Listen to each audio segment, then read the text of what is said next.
Mbostoli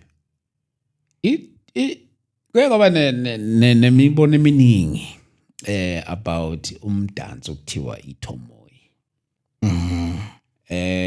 Sizongena nje esihlokweni sethu ngithi angihijack.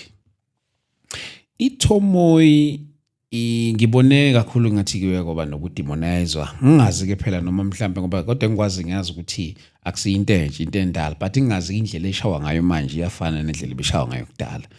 Kodwa nje ngifuna ukucheka lento Mbostoli iThomoyi into ethi iThomoyo lo mdanso ufike kanjani lapha emakholweni?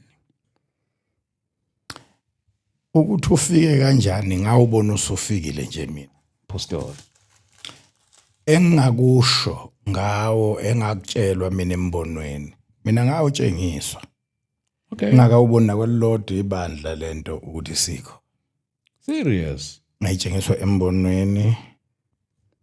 Waveza ukuthi isitha sizoletha ukusina noma ukugida. Okuyinhlanganisela ye-India nemoya wobungoma. Umoya wase-India nomoya wobungoma. Inhloso yokudunga ukusebenza kaNkulunkulu emabandleni. Wathi abaningi ababebethanda leyo nto leyo kugida nokusina babe bengenandaba nezwi. Abalinaki abalazi bayela khona.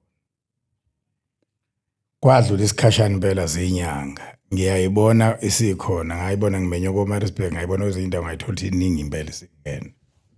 Sekunegama ngoba kwangashiwo ngembonweni ukuthi igama iThomoyi.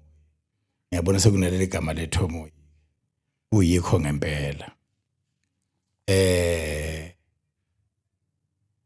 Ngayibuka lento engithe uma ngisho kukhona omunye umzalwane eMsinga. Wathi injengobusho nami ngayitshengiswa. iThomoyi istrategy esivele emkhathini sesitha ukukhipha ibandla kaNkulunkulu labantu abaNkulunkulu abasinisiwe emandleni njengoba kwenzeka